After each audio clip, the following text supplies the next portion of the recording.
Spanish Harlem are not just pretty words to say. I thought I knew, but now I know that rose trees never grow in New York City. Until you see this trash can dream come true, you stand at the edge while the people run you through. And I thank the Lord there's people out there like you. I thank the Lord there's people out there like you.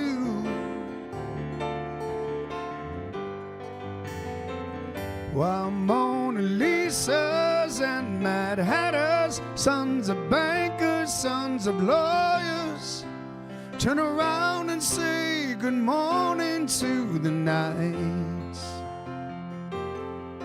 For unless they see the sky, but they can't, and that is why they know not if it's dark outside or light. This Broadway's got a lot of songs to sing. If I knew the tunes, I might join in. I go my way alone, go my own seed shall be sown in New York City. Subway's no way for a good man to go down. Rich man can ride, and the hobo he can drown. And I thank the Lord for the people I have found. I thank the Lord for the people I have found.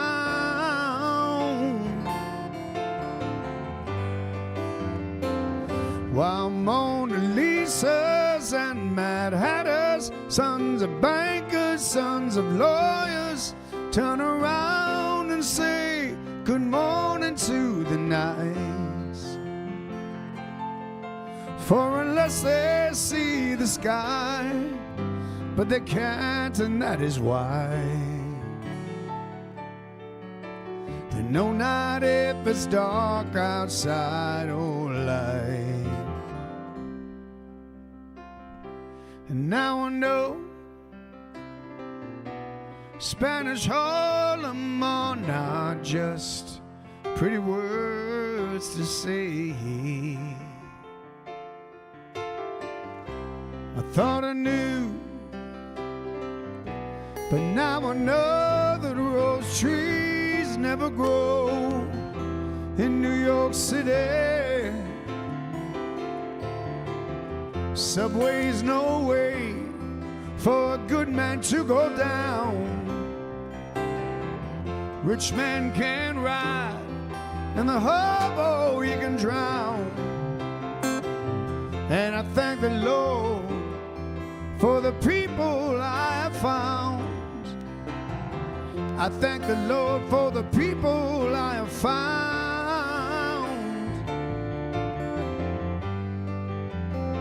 While Mona Lisas and Mad Hatters, sons of bankers, sons of lawyers, turn around and say good morning to the night.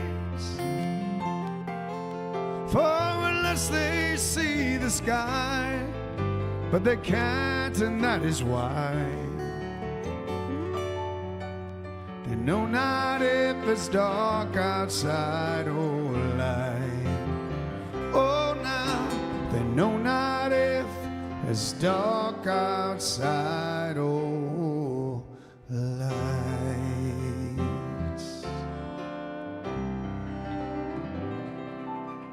Thank you very much. Thank you. Here we go.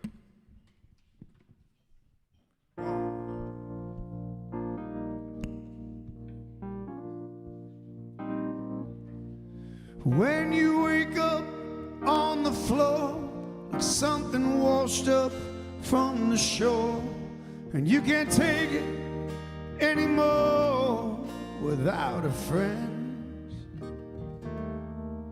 When your burden's like a stone and you can't bear it on your own, but you know you're all alone, you can't pretend. For every lonesome, broken night, there's a morning, there's a light, and it's waiting for you to reach up and take it.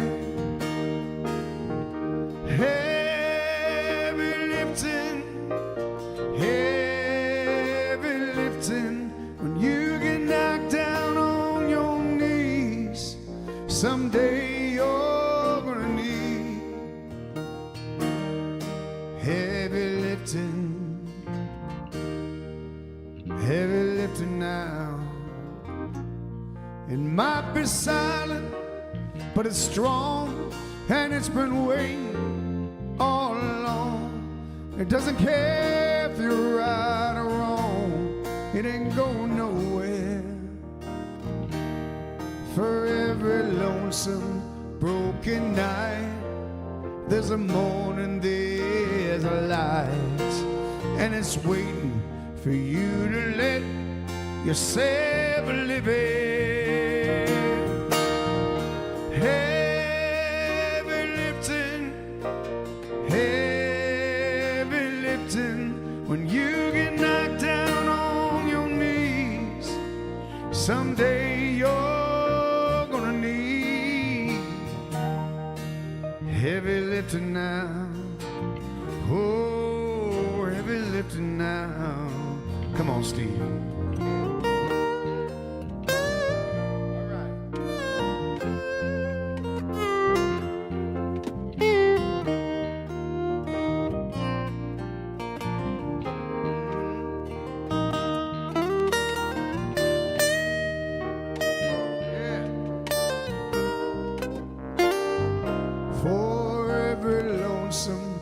Broken night, there's a morning, there's a light, and it's waiting for you to let yourself live it. Oh, now the heavy lifting, when you get knocked down on your knees, someday you're gonna need now. Heavy lifting, I said heavy lifting, from your soul down to your bones, you can carry it alone. Heavy lifting, lifting now, heavy lifting. I said it's all right.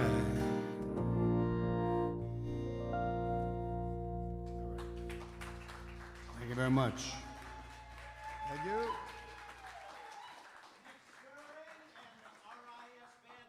Thank you very much. We're glad you're here, and the show hasn't officially started yet. It's going to start in just about 30 seconds. That gives me plenty of time to let our virtual audience who's tuning in now know that this studio is not empty. I want you to give them a little applause, let them know that we're here. I want you to make the sound when a big donation comes in. And now when I say something really funny, that was awful. All right, great. We're going to get rolling, and right now, one more song before we start our show. I take it back to Mick Sterling for So Good Seeds. Thank you very much.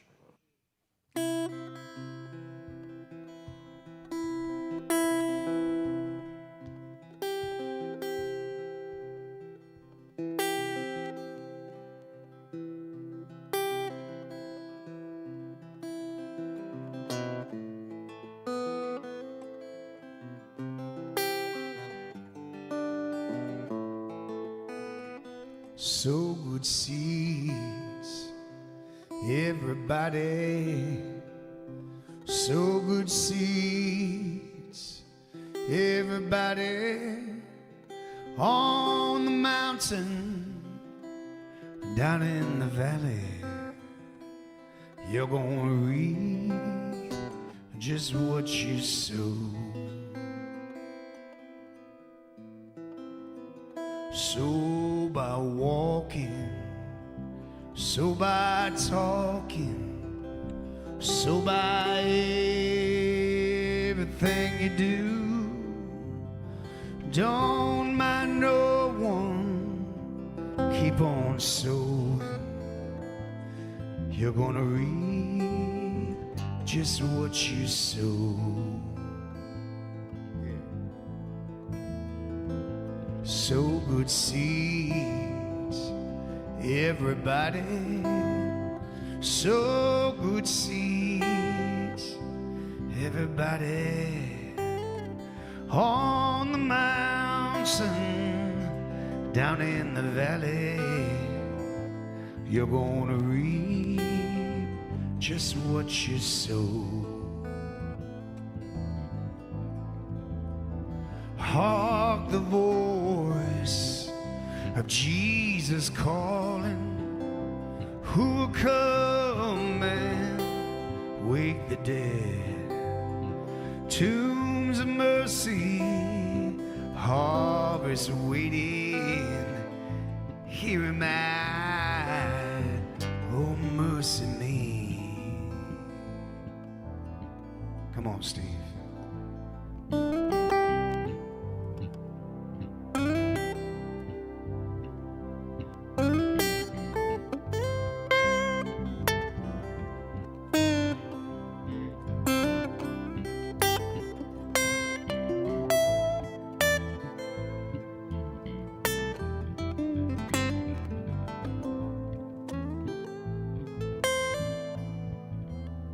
They'll talk about you, they'll vilify you, call you everything except child of God.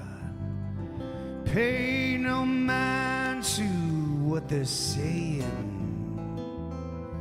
'cause they're gonna reap just what you sow. So good seeds, everybody. So good seeds, everybody. On the mountain, down in the valley, you're gonna reap just what you sow. You're gonna reap just what you sow.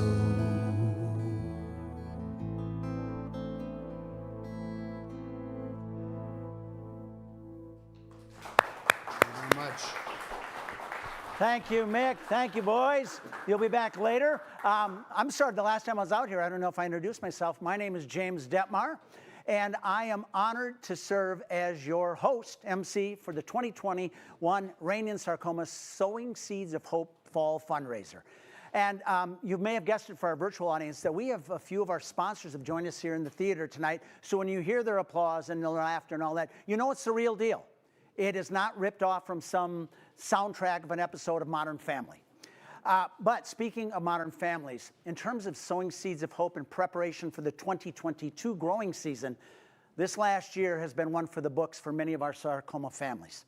The ravages of COVID-19 clouded everyone's skies, forcing us all to dig a little bit deeper. But that didn't stop Rain in Sarcoma from providing those much-needed rays of hope when we needed it most. And tonight, we will continue to let that sunshine wash over us as we place more and more well-placed seeds to root. Hope blossoms, love, celebration, and inspiration will spring eternal. And we will also look to you, our audience tonight, to help us to continue our mission, to educate, to support patients and loved ones, and to fund research of new treatments and cures by making a financial gift to Rain in Sarcoma. Or, as I like to say, let's put the dough in donation. And here's how that's going to work. At any time, you can either use the green donate button at the top of the ClickBit auction page, or you can simply text KWRISF, as in Frank, to 56651. Okay, we have an incredible lineup of guests dropping by, so let's get to it right now. Joining us is Executive Director of Rain in Sarcoma. Please welcome my friend, Janelle Calhoun. Thank you. Thank you. Thanks, everybody. Rain in Sarcoma was founded in hope. We began 20 years ago with a threefold mission to educate the public and medical community about sarcoma, support sarcoma patients and their loved ones, and fund research dedicated toward developing new treatments and finding cures for sarcoma cancers. Rain in Sarcoma is the vision of my wise and very dear friend, Karen Wyckoff, who in her passing leaves all of us this legacy. Karen wanted to ensure better outcomes for more sarcoma patients. Over the course of these 20 years, hundreds of other families have joined in this vision, knowing we are stronger together in community. Yearly, we assess our landscape, we read the climate, we prepare the ground on which we work together, caring for it, mindful of those we serve and those who will inherit and carry our work forward. We share these skills, time, resolve, unique to each of us. We continue to cultivate this essential work, allocating time for governance, committee work, fundraising, to carry out our mission together. We create healthy topsoil under the leadership and strong guidance of our president, our chairs, our staff, and our volunteers. Our preparations are rewarding, but rarely easy. Our values intertwine in our work, ensuring deep roots and healthy growth. We build with steady, intentional hands that care for the programs we grow. Not many know our variety of crops, all the programs, the methods in which we serve our mission. All these gifts, these resources of time and attention given to make this work precious, necessary, and life-sustaining. Our advocates nurture and fertilize the soil to support a bountiful harvest, and hope grows with each of us. Tonight, we recognize the work and support of Blake Hastings, our president.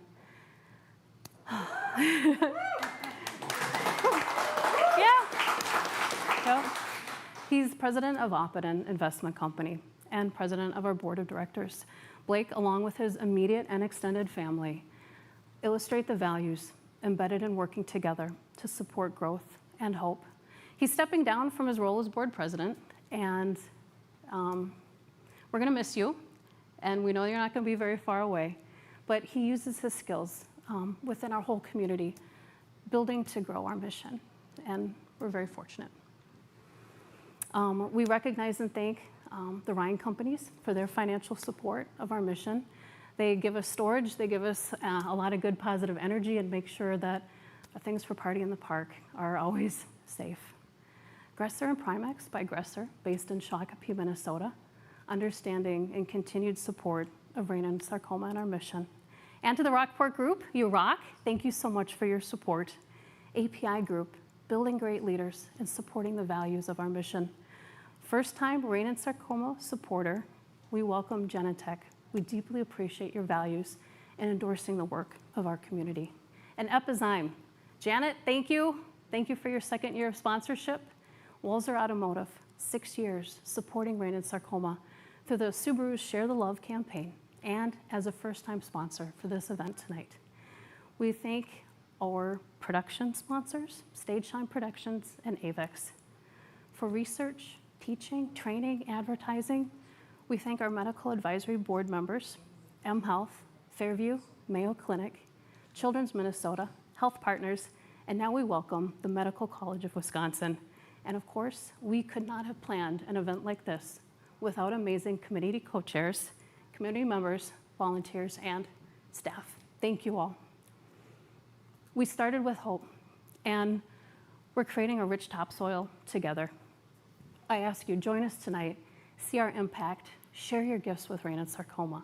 Together, we will increase awareness and increase survivors and sow seeds of hope.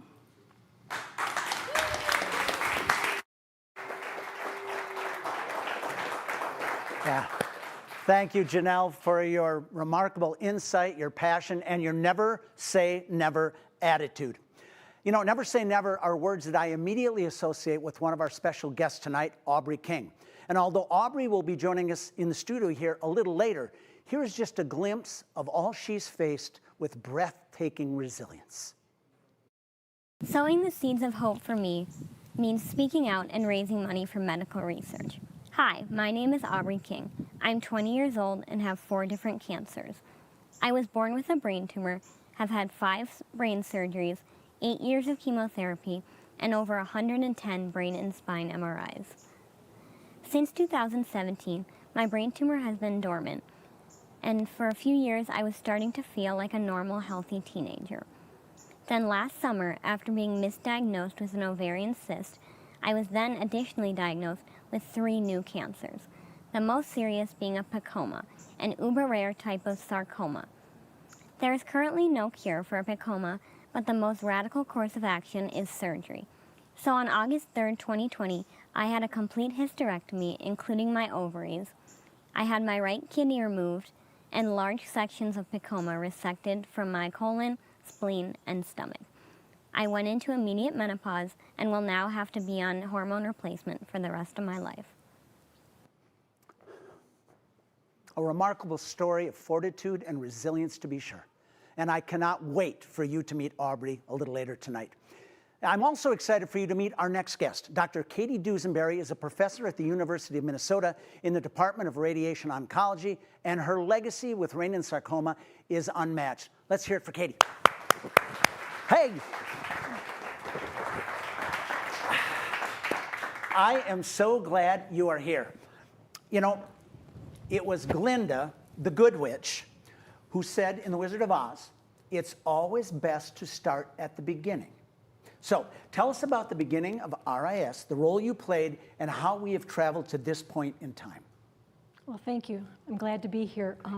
I have been involved with Rain and Sarcoma since the beginning. I was Karen's radiation oncologist, and it was really a privilege to know her. And I was a charter board member. I was at the first Rain and Sarcoma party, which was 20 years ago. It was Karen and some of her friends and a cooler with pop, and we rode the carousel. And I could not have imagined what this has grown into after that first event. And it's really Karen's idea and her friends that loved her and her family that really built it into this robust, viable organization that delivers on their mission. I mean, their mission is patient support, education, and research, and they deliver in spades. For instance, the research, they've raised over $2 million that has gone directly to seed grants, and those seed grants have been translated into other bigger grants, totaling over $13 million for sarcoma research. Another really cool thing that has come over the years is that they've decided to support patients by giving out these care packages. And there's a Rain in Sarcoma information book. You know, I see patients all the time. They're scared. They've never heard of sarcoma. They have friends that had breast cancer, prostate cancer, other cancers, but never heard of sarcoma. They don't look in the internet because it's got bad information, scary information. So it's really a great tool to have this book that you can hand to patients and a care package that has a few little goodies in it. Patients then know where they can get some good information, and the care packages tell them that there's somebody that knows about them. It's a local organization, and that they're not alone. It's great. That is great. And I think I'm a firm believer that information is power. So in what ways has Rain in Sarcoma been instrumental in sharing critical information surrounding sarcoma? Well, the education mission is one of the ways that's happened. We hear repeatedly about doctors never hearing of sarcoma. They've never had one in their practice. Patients are delayed in getting a diagnosis. Or worse yet, they get the wrong procedure, done without considering even in the differential diagnosis, this might be a sarcoma. So when Rain in Sarcoma first started, we found out that there wasn't even a single lecture in the University of Minnesota's medical curriculum on sarcoma. So we went about changing that. Dr. Cloissy or Ogilvy gives a lecture now, and we have a second lecture.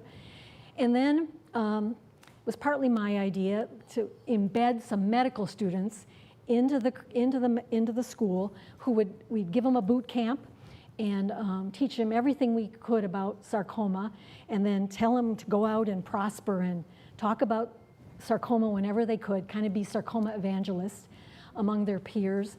And these students are fantastic. They mention sarcoma on rounds and in tumor boards, and they've gone off all over the country and are spreading information. So that's really a very cool thing that Rain in Sarcoma has done. It's been so successful that now we've had over 50 scholars. Wow. They started here in University of Minnesota, expanded pretty quickly to Mayo Clinic. Now we're going into Wisconsin. Both Medical College of Wisconsin and the Froedtert Medical College are starting programs. So 2 states down, 48 to go. Yeah, so spread those seeds, get them outside the borders of Minnesota. That's fabulous. When you started at a time when there were no therapies. And now we're talking about various genetic therapies. How do we get from there to here?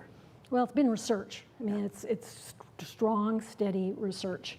And I have gray hair to prove I've been around a long time. It looks blonde from here. Yeah, blonde. I was never blonde. Well, I gave you an out and you didn't take that, did you? No. When I first started out, it was a shotgun approach. There were 2 drugs for sarcoma. Actually, when I started out, there was no nausea medicine. There was no, I started out as a medical oncologist and soon decided that wasn't for me. And over the years, sarcoma, there was a couple different subtypes of sarcoma, but they were mostly, when you look under the microscope, they looked different, and the pathologist would give them colorful names, like synovial sarcoma, which doesn't have anything to do with the synovium. It just looks kind of like synovium, but it has nothing to do with it. And so there were colorful names, but it didn't really tell you much about the sarcoma. Well, now they have genetic tests that tell you exactly what the genetic mutation is, and there are therapies. They're not coming as fast as we'd like them to, but there's genetic therapies that can be tailored to the specific subtype of sarcoma. So pretty much everybody gets some genetic testing now on their tumor, and someday we'll have a tailored therapy. The other thing, I'm a radiation oncologist, and when I started out, all the radiation was given post-operatively. Big fields, big area, big dose, a lot of late side effects. We now know that you can give less dose, smaller fields. We give it preoperatively, better outcomes, better function. So it's changed a lot since I started. And Rain in Sarcoma has been there for the last 21 years of it, and their research grants have been really helpful. So what's your hope? I'll just throw that out. What is your hope for sarcoma patients? Well, I want patients to be offered a specific, less toxic, more effective therapy tailored to what their situation is. And I want patients to know that when they see their physician, they get diagnosed right away, they get staged right away, they get the right treatment right from the get-go. We're heading there. We're not there yet. Well, from your lips to everyone's ears and their pocketbooks, I'm talking to you. Katie, thank you so much for being here. Give a round of applause to Katie. We are so glad you're here. All the work you do. Yeah, talk about tireless efforts on behalf of Rain and sarcoma. You know, joining me now is another Never Say Never warrior who has made it his mission to share advanced technologies and bring best practices front and center, north and south, east and west. Please welcome Connor O'Brien. Connor? Thank you, Sam. Good to be here. Have a seat. I like that suit. Welcome, young man. I appreciate it. You're welcome. So, you know what? I'm kind of a best practice guy, so here's what I'm going to tell you. I think my best practice right now is to button this and let you talk. So if you wouldn't mind sharing with our audience your personal story, I'll turn it over to you. Yeah, absolutely. Would love to. So I remember my very first appointment I had after being diagnosed, and obviously one of the most difficult, traumatic days of my life. And it's one of those experiences that's just like the movies. Your mind goes blank. I'm wondering what's going on, wondering what the future is going to be like, or whether or not I had a future at all. And I'll admit in the very beginning, I had very little hope. Cancer was pretty new to me, even working in healthcare. But right off the bat, I received a Rain and sarcoma patient handbook built for newly diagnosed patients. And I will be the first one to admit, just like the doctor before me said, it took me several months to work up the courage to finally read it. But when I did finally open it for the first time, I was so inspired by the stories of other survivors and just being able to read about the journeys that they went through. And I can be honest, it gave me a lot of personal hope for getting through my treatment in a positive fashion. So the notebook was also full of an incredible amount of different diagnostic data and different medical reports on sarcomas and mine specifically, which gave me more information than I had ever had previously, which was super informative as I went through my journey. And my journey was a long one. I had almost a year of treatment consisting of 14 rounds of chemotherapy, 20 rounds of radiation, as well as surgery on my tongue to remove the tumor. And in the midst of my journey, that happened towards the middle, and it was definitely the most climactic movie version and very scary at the time. So I had to have the tumor removed from my tongue, and previously they said there was a non-trivial likelihood they may have to remove the entire tongue, which is not something you want to hear at 26. And when we got to the point where it was finally time to have it removed, you know, my doctor came in and said, it doesn't really look like we have a lot of great options, and I'm not sure what we should do from here. And when you have one of the best doctors in the world, that's not something you want to hear come out of his mouth. But he said, hey, I'm gonna make a personal call to one of my colleagues down at Mayo Clinic. I want you to get you in there and see what they have to say about it. So this was on the Thursday prior to Easter weekend. So a lot going on for everyone. So within 4 days, I was down in Mayo Clinic, which doesn't happen for most patients, pretty rare. And I go into the clinic, 7 a.m., super tired, pretty frightened, brought to hear what I thought was gonna be the worst news of my life. And the doctor walks in, the surgeon, and goes like, well, I looked at your scans, and yeah, I think it's gonna be pretty easy for me to get this out. So that I can remove the tumor with full margins and 0 long-term side effects. And at this moment, my mind also went blank, just like the beginning, but in a much more positive fashion. It was honestly probably one of the best days of my life. And 3 days later, I had surgery to have the tumor removed successfully. And yeah, thank you. And that's why I can talk halfway eloquently to you right now, hopefully. And so everything that happened, you know, I don't think any of it would have been possible without the relationships and all the building that Rain and Sarcoma has done over the year to build bridges between different providers, down to the doctor level, but all the way through these institutions, connecting these providers and how they collaborate on research items and just all across the board. And Rain and Sarcoma does this in a number of different ways, mainly by co-hosting a yearly sarcoma cancer symposium, which brings together sarcoma experts as well as medical different staff from medical institutions, as well as new and young researchers, which is what we desperately need in the field. So as a nonprofit organization, Rain and Sarcoma has been able to support these intersections in a way that I have not seen from any organizations.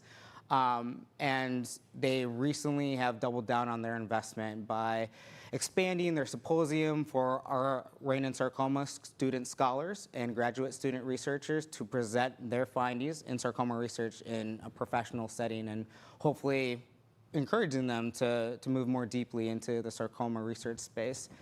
So anyways, going full circle, after I completed my year-long journey with treatment, I knew immediately, like, I want to pay it back for other patients, current patients and future ones. And Rain and Sarcoma was the very first place I called. And I actually remember because it was New Year's night where I called Janelle, and we were able to connect and had an amazing conversation. And since I've joined, I've been absolutely blown away by the incredible work this community does, and it honestly inspires me in my professional life each and every single day. And after everything Rain and Sarcoma has done for me over the years, and we don't have enough time to go over every single thing, but they have been absolutely incredible. It was my absolute honor when I was asked to join their board of directors, where I currently serve. So today, like, even outside my personal life, even my career is focused on bringing the most advanced technologies and medical data and genetic researchers to patients all across the nation. And none of it at all would be possible without the inroads and all the incredible care that I received here in Minnesota, and all the incredible work both Rain and Sarcoma, the medical professionals associated with it, and our entire community have done for me. So I just want to say I don't support Rain and Sarcoma just because it's another good cause, which there are many of, though it is an amazing cause. I do it because I know together in Rain and Sarcoma, there's so much that we can do for patients now and patients into the future, and hopefully sow seeds of hope for them as well, just like they did for me. So yeah, thank you for having me, and I appreciate it so much, and to everybody watching and here today. That's great. You know, I'm New Year's Eve. What a way to ring in that year, calling Janelle. That was a big year. That was absolutely perfect. Yeah. Thank you, Connor, for your passionate commitment to being a difference maker. And we're grateful not only for your efforts, but also your remarkable enthusiasm. It is so obvious, it's pervasive, and it's contagious, and we're so glad you're here, which makes me ask, can you stick around for a little bit and bring in our another guest? I would Mind love hanging? to. Yeah, Excellent. thank you. Great. Because joining us now, yeah, give him a round of applause. You're back. Joining us now to share his personal insights into the Jan Maudlin Scholars Program, and also to bring us up to speed on how early diagnostic tools can play a critical role in detection and diagnosis, please welcome current first-year orthopedic surgery resident at the U of M, Nicholas Reiners. Nicholas, come on up. Yeah, give him a round of applause. Hi. Please have a seat. Another Natalie dressed young man. I love it. Welcome. So let's kick right in. Tell us, Nicholas, how did you first come to know about Rain and Sarcoma? Well, I was first introduced to this scholars program during medical school when an event was held at the school, co-hosted by Karen Wyckoff's parents, as well as some sarcoma survivors, and Dr. Ogilvie, who's a tumor surgeon here in the Twin Cities. And at that point, after starting in the Twin Cities for medical school, I met up with Dr. Hurley, an oncologist at Regents Hospital Health Partners, and I joined his ongoing projects that he was working on with a couple other of the scholars, and we were working on a detection tool for soft tissue sarcomas. And this was a pilot study, if I'm correct, right? Could you tell us a little bit about that? Right, so this was a 3-month pilot study at different primary care clinics throughout the metro. And essentially what it was we created a best practice alert, which is a pop-up that came into the electronic medical record whenever a specific diagnosis code was input by the physician, lumps, bumps, masses. This would trigger the alert to suggest an MRI evaluation of the lesion for concerning features such as large masses or enlarging, deep, painful masses, these red flag symptoms. And our initial study was completed, and we obtained 17 MRIs, and actually 3 malignant diagnoses were identified. Wow. But I think perhaps equally as important was that the clinicians were surveyed, and they found that this best practice alert was actually very helpful to them and improved their confidence levels in diagnosing or working up soft tissue masses, and as well increased their overall awareness of soft tissue sarcomas. Wow. And what happens when we get to the point if there's a delay in diagnosis? What's the case there? Well, I think the majority of the delay comes from the prevalence of the disease, which is extremely rare. These lumps, bumps are much more commonly benign masses, and as Dr. Dusenberry already put it, in medical school we aren't trained to look for soft tissue sarcomas. And so essentially our hope is to utilize this smart technology or this software in order to improve the detection times. Earlier detection is crucial, and this can be used as tools by clinicians to help their clinical decision making to aid in their overall awareness of these rare cancers. Okay, and you and I had a chance to talk a little bit earlier, and you told me at that time when it comes to best practice tools, the profound effect they can have on early detection, and that there was no one more uniquely qualified to speak on that subject than Dr. Elsa Keeler, a pediatric physician from White Bear Lake, Minnesota, and she's here with us right now. I'm Elsa Keeler. I've been a pediatrician at Health Partners for decades. I understand the intensity of primary care, balancing the common with the uncommon, never wanting to miss anything or make a mistake. I'm also a patient with sarcoma cancer. I know how hard it is to get to a timely and accurate diagnosis of a rare and deadly disease. In January of 2019, I was diagnosed with metastatic dedifferentiated chondrosarcoma. I want to highlight the 13,000 plus who are diagnosed with soft tissue sarcoma each year in the US. These cancers are hard to find and hard to treat, the proverbial needle in a haystack. They are often mistaken for benign tumors. And yet, early diagnosis has a profound impact on survival. There's a tool in EMR Best Practice Alert, a BPA, that can prompt the appropriate imaging and evaluation of soft tissue masses. We've piloted it among our colleagues. It works, and it's not intrusive to a busy practice. My diagnosis did not come early enough, despite a wealth of medical expertise within me and around me. It's nobody's fault. Sarcoma is a wicked cancer. Yet, we have the opportunity, using the BPA, to change the narrative, to diagnose early, and to save lives.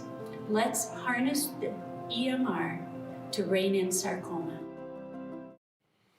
Yeah.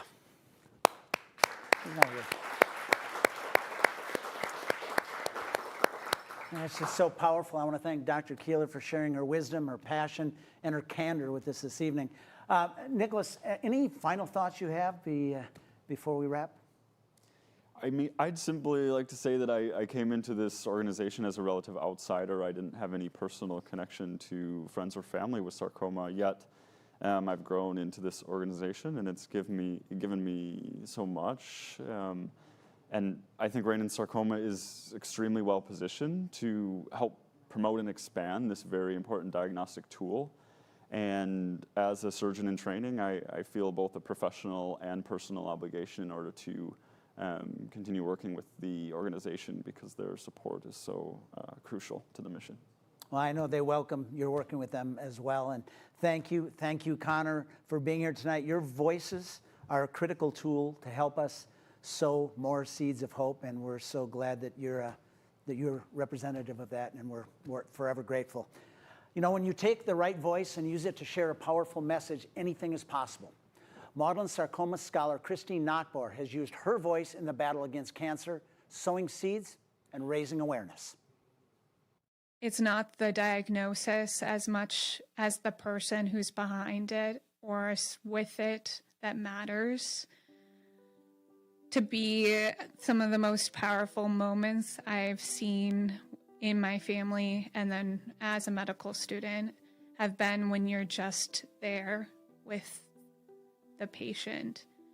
And to do something as simple, even with COVID, it's hard, but to give someone your hand or just be in a space, to sit down next to someone as they process something difficult is almost more powerful than the medication that you're giving them. I think we need both.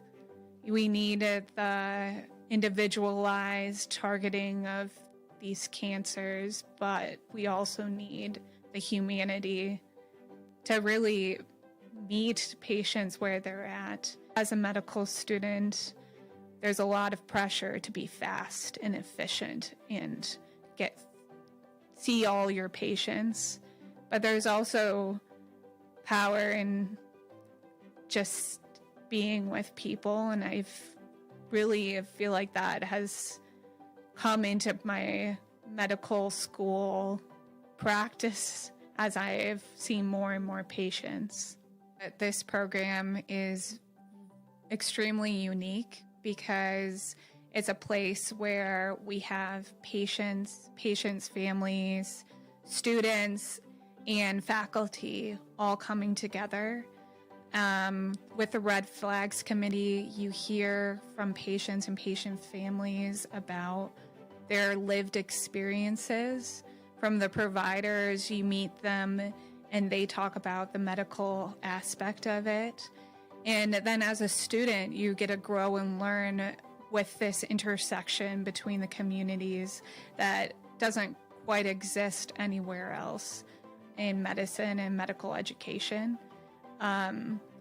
I do wish that this was something that all diseases had, to be able to sit at a conference with a pathologist, a radiologist, a oncologist, and a surgeon and talk about a disease process and then go talk to the patient who has experienced it and hear what it's like for them to live through it. That is something that doesn't exist currently in medical education, and I've had the honor and privilege of having through this scholarship.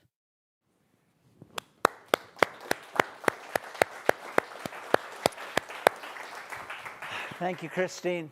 You know, our next two guests have shared a lot over the years, ups and downs, highs and lows, and tears, both laughter and of joy. But above all else, they share an undeniable and resolute sense of hope, and we are thrilled that they are with us this evening, Dr. Scott Okuno and Aubrey King. One of the reasons I got involved with Rain and Sarcoma was the human contact. I met with them, and I was inspired to say, hey, I want to be part of that organization. This organization has continued to support Mayo Clinic patients here in Rochester, but also supported patients at the University of Minnesota, Regents, as well as children, and many other places. This organization has continued to grow and now has footholds at the University of Wisconsin-Madison, as well as Medical College of Wisconsin in Milwaukee. It is truly inspirational that this organization, among others, is able to bring all sarcoma interested and expertise together for one common goal, is to improve the care of our patients with sarcoma. I've been inspired by the diligence and the passion that we see in this organization, and I would love to continue on working with this organization. One of the things I would love to do is also introduce Aubrey King. Aubrey King I met back in 2020. She was a young woman at that time and still is a young woman. At that time, when I was looking through the notes, is a survivor of an unusual brain tumor as a young child. Multiple treatments for that, and here she was, there in front of me. She had a very unusual tumor. We told her that we needed to biopsy the additional spots, including the sternum as well as the kidney. And she said, sure, let's figure out what this is. We went and biopsied those areas, and not only did she have sarcoma, but she also had kidney cancer, and the lesion in the bone was not malignant. We did consult many surgeons in our team as well as other medical oncologists, and the treatment plan was made to proceed with surgery. She's undergone surgery for her sarcoma and her kidney cancer, and during her visit, she's been doing great. Those visits, I was able to see a young woman continue to grow and to have passion in life and to take the hard knocks that occur in life. And it's really been inspirational for all of us, our care team members as well, for what she's gone through and continues to go through today. So it's my pleasure and honor to introduce Aubrey King.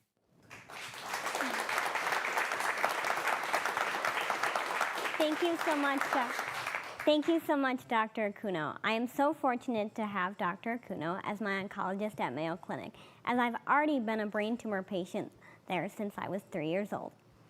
My diagnosis of PEComa, recovery from surgery last summer, and now menopause is by far the hardest things I've had to do in my 16-year cancer journey.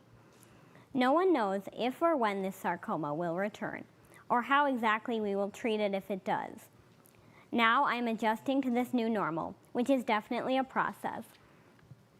I currently have sarcoma scans every 3 to 4 months, brain MRIs every 6 months, and with one kidney, will have to monitor my kidney function for the rest of my life.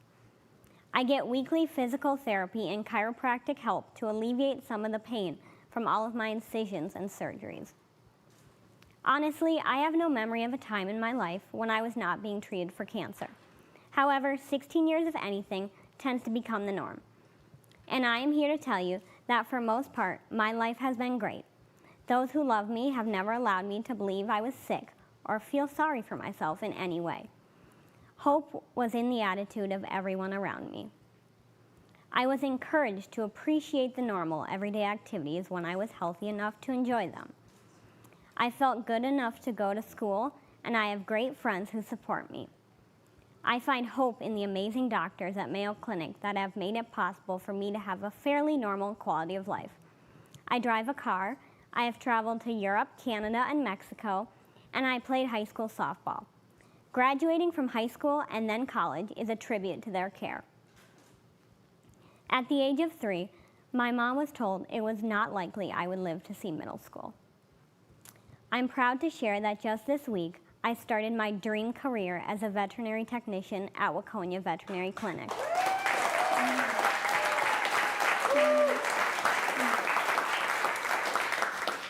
I hope that sharing my story provides a bit of hope and inspiration to anyone new to this journey. Not everyone has been as fortunate as me, and for that reason, I speak every chance I get to advocate for research dollars. Tonight, I ask you to give generously so that these amazing research institutions right in our own backyard can continue their very important work. Rain in Sarcoma was founded in part to help support sarcoma research.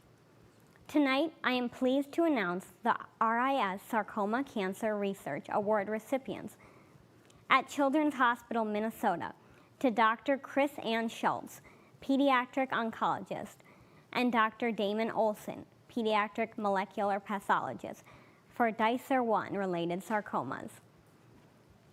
And the Mayo Clinic, Dr. Ho, assistant professor of oncology, Division of Medical Oncology, with co-partners Dr. Nathan K. Labrassiere, professor of physical medicine and rehabilitation, and Dr. Stephen I. Robinson, assistant professor of oncology, for clinical and laboratory tools to evaluate treatment tolerability in older patients with soft tissue sarcoma. Congratulations to our award recipients.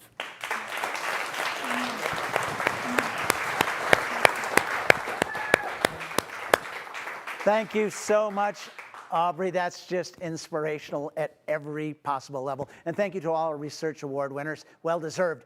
Joining us now, please welcome the Rain and Sarcoma Board of Directors President, Blake Hastings. Blake. Thank you. It's been a year. It has. Well, I've got a couple things I'm gonna do different. First, I want to apologize to the teleprompter team. I'm not going to use it. Secondly, you introduced a couple fellows before, and you said they were young, snappy dressers. Why not the same for me? Maybe we can do that again. Thank you, Jim.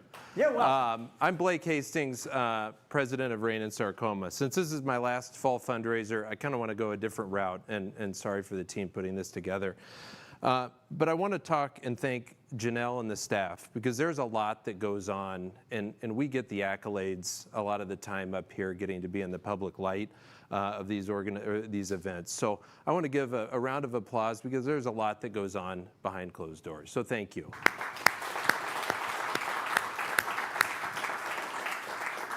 And then the board of directors, past, present, and future. From Karen that started it, to Pete and Sue that kept it going for a long, long time, to Deb Cassette, to myself, and then Eric Lean, who will be taking over shortly. And trust me, we're in better hands with Eric as the board president than me, so the future is bright at Rain and Sarcoma. When we talk about this organization, I was connected to this organization, frankly, by when you're going through treatment, you're looking for inspiration. You see these stats, you see these numbers, and you're very scared. And it's really the speakers before me that are the inspiring ones. Miranda, Connor, Aubrey, incredible. What you all have done for the organization and for the community, we're very lucky to have you part of our team. So thank you for that. Another thank you I want to talk about is the healthcare professionals, the doctors, the nurses that support our organization. Without them, we would not be where we are today. We would not have the guidance to get where we are today. And we are at the very verge of where we can go as an organization. Geographically, we're the largest in the country, but where can we go from here? It's very exciting stuff. Enough about that. I want to introduce our next speaker, Miranda Mead. And when I talk about inspiration, I remember 4 years ago looking for stories of hope. The doctors tell you not to look on the internet, but of course you do. And I remember hearing, and I heard about it secondhand too, well, there's someone else in Wayzata that had Ewing sarcoma. Well, and I thought, wow, it's just down the street. But I remember reading her story, and I said, gosh, if this strong, energetic young lady with stage 4 Ewing sarcoma can beat it, I can beat stage 2. But in a roundabout way, two people that grew up probably or lived 2-3 miles from each other dealt with the same dreadful disease. And Miranda is just an incredible young lady with a bright future, and I'm excited to introduce her. So thank you. I'll give you a hug. How about that? Thank you. Thank you. Thank you, Blake. First off, I would like to thank everyone for attending or watching this broadcast. My name is Miranda Mead, and I am a 5-year stage 4 Ewing sarcoma survivor.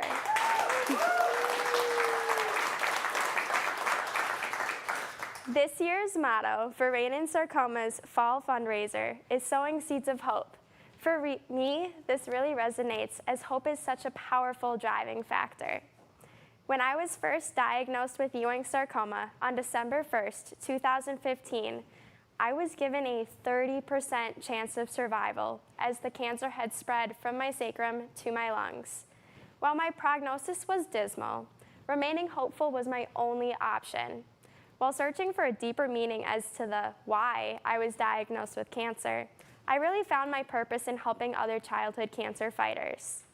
I started volunteering with cancer foundations about halfway through my treatment. Rain and Sarcoma was monumental in providing hope to me. Connecting with other sarcoma survivors and families provided vital life lessons on how impactful other survivors' stories were. It's so important to share your individual story and really plant those seeds of hope for future cancer patients, just as past cancer fighters had done for me. Rain in Sarcoma plants these seeds of hope for the sarcoma community. I've been volunteering with Rain in Sarcoma for nearly 5 years, and the amount of love and joy that has been spread because of Rain in Sarcoma has truly touched countless families, patients, and supporters across the globe. Without the support of Rain in Sarcoma, I wouldn't have had access to vital resources to help me through my treatment. As we gather here tonight, in person or virtually, I'd really like to take a second for you to think of those who aren't as fortunate as I am and are no longer here because of sarcoma. Most sarcoma cancers that have metastasized still have a high mortality rate. And we're all here for one reason. Sarcoma most likely has touched every one of our lives. We are gathered here today in remembrance, in celebration, but more importantly, we are here to continue planting those seeds of hope. You can help provide support to the sarcoma community by giving to Rain in Sarcoma tonight. In doing so, we ensure that someday there will be a cure to sarcoma cancers.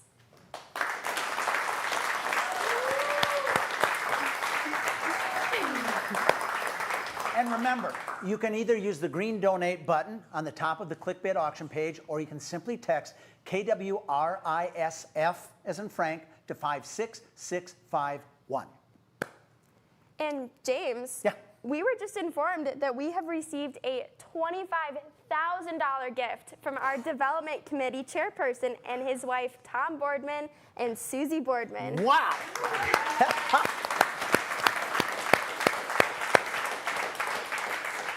That is amazing. And you know, Miranda, to put that donation in perspective, $25,000 will cover the cost of a grant for sarcoma research to further the advancements of life-saving treatments. That's astounding.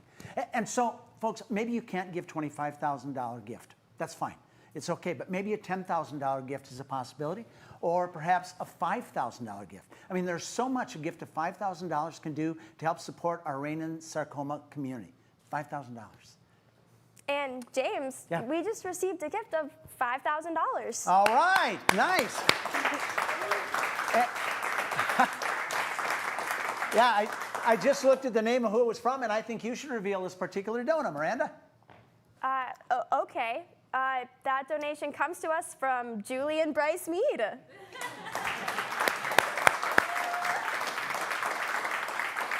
Mead, that sounds vaguely familiar. But in all seriousness, thank you, Julie, and thank you, Bryce. That gift will provide enough funding to create a sarcoma scholarship for one medical student and host up to 4 sarcoma survivor gatherings or self-care caregiver gatherings. It helps so much. And a gift of $250 allows us to have a sarcoma awareness exhibit at a sarcoma or medical professional conference. Absolutely, that's all, $250. And as Dr. Katie Dusenberry mentioned earlier in our program, a patient guidebook or sarcoma patient comfort tote bag can help diminish the sense of isolation and truly provide comfort for our sarcoma patients.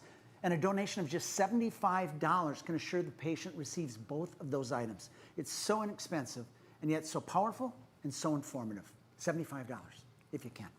Your financial support has a direct impact on people like me and other sarcoma cancer fighters that you've seen earlier tonight.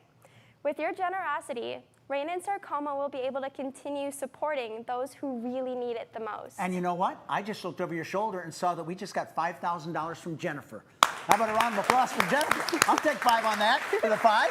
Yes. On behalf of all sarcoma fighters, survivors, and those who are no longer with us, I ask you to consider donating to a cause so near and so dear to so many of our hearts and help Rain in Sarcoma continue sowing the seeds of hope.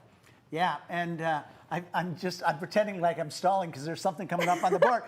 Brendan, $500. Let's hear it for Brendan. Oh, you want to take this one? And Katie for another $500. Way to go, Katie. It's all yours. And Elsa for $100. Way to go, Elsa. They're going to keep rolling in, just like I said. And what is it? For Brenda for 2,500. Yes. You know, if we just stand here long enough, it's just going to keep rolling in. Exactly. You know, midnight's not that far off, and the bar's open. No, actually, there are going to be more donations coming in. You still have time. Continue to consider a contribution because it goes so far and it helps so many so much. So, Miranda, thank you so much for all your help. Thank you for your wisdom and your insight and your power. We believe in you. All right. How about a round of applause for Miranda? And you know, we're getting close to the bewitching hour, 8:30, when the auction closes, and so it's time to sow some serious bids. We'll take a quick look at our premier auction items. I'm going to just roll through these. If you haven't bid yet, now's the time to get your serious bid on. The Points Retreat, you get 2 nights, 3 days in 3 luxury homes located on 1,500 feet of lakeshore, surrounded by beautiful Northwood scenery, maximum of 18 people, and includes all property amenities. Our next item up is the Traeger Inwood 885 grill. Amp up your grilling with this Ironwood 885 pellet smoker grill with fabric cover, shelf, and tools. Next item, catered private chef's dinner for 12.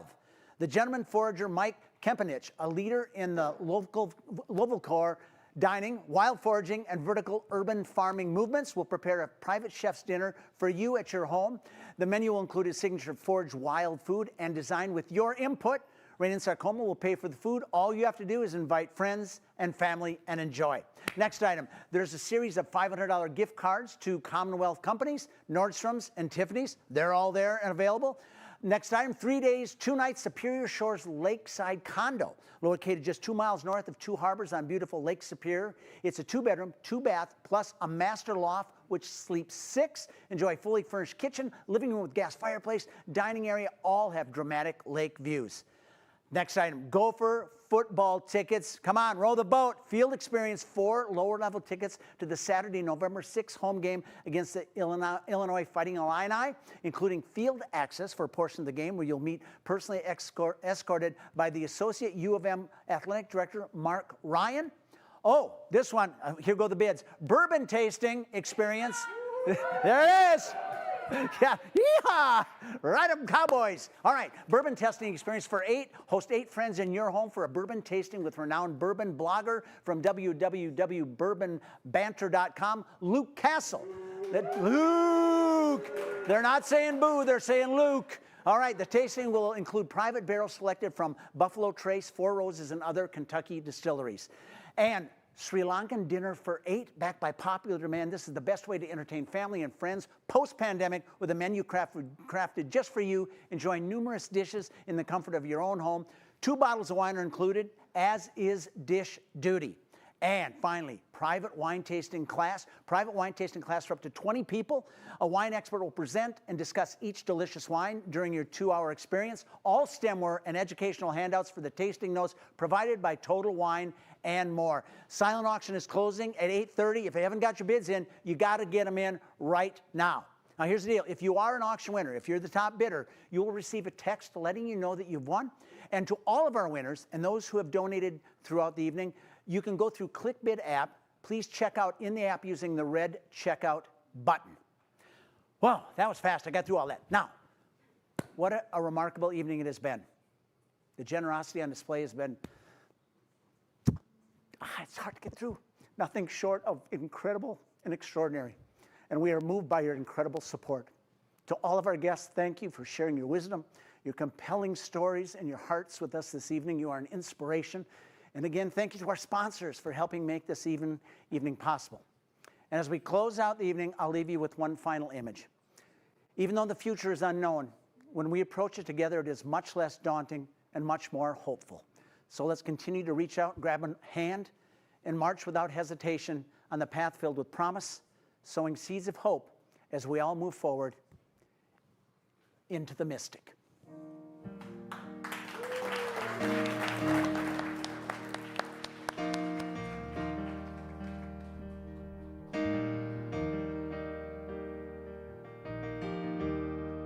We were born before the wind, oh, so younger than the sun, and the bonnie boat was warm as we're sailing through the mystic.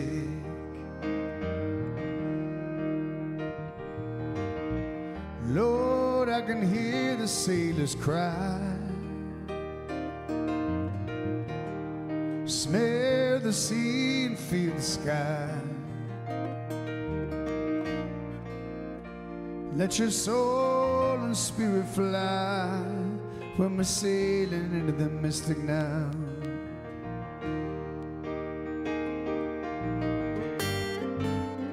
'Cause when that foghorn blows, I will be coming home.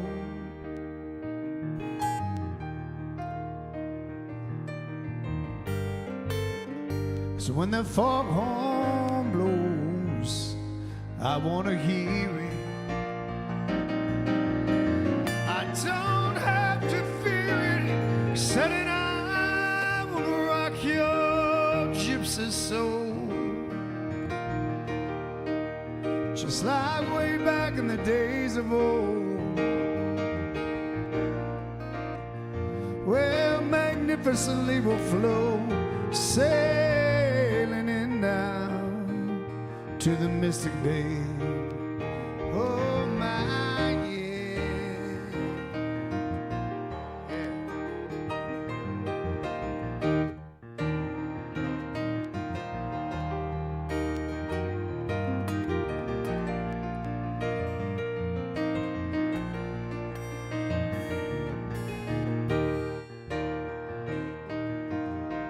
Oh, now, baby, now, when the foghorn blows, child. Lord, don't you know, I will be coming home. When the foghorn whistle blows, I wanna hear it, baby. Well, I don't have to fear it. Said it, I wanna rock your gypsy soul. Just like way back in the days of old now. Together we'll flow, sailing in down to the mystic bay, baby, now.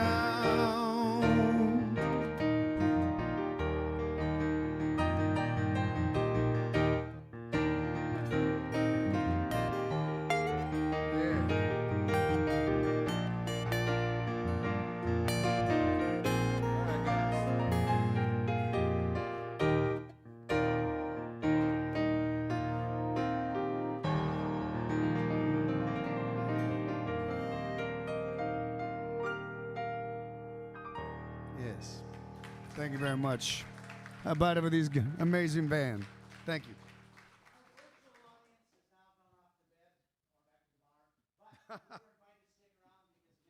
Sterling have agreed to play a couple more songs, so sit down, relax, enjoy. What a great evening. Thank you so much. Mick, I hand it right back over to you. Thank you, Jim. Thanks, guys. Thanks, everybody. Bravo. Thank you.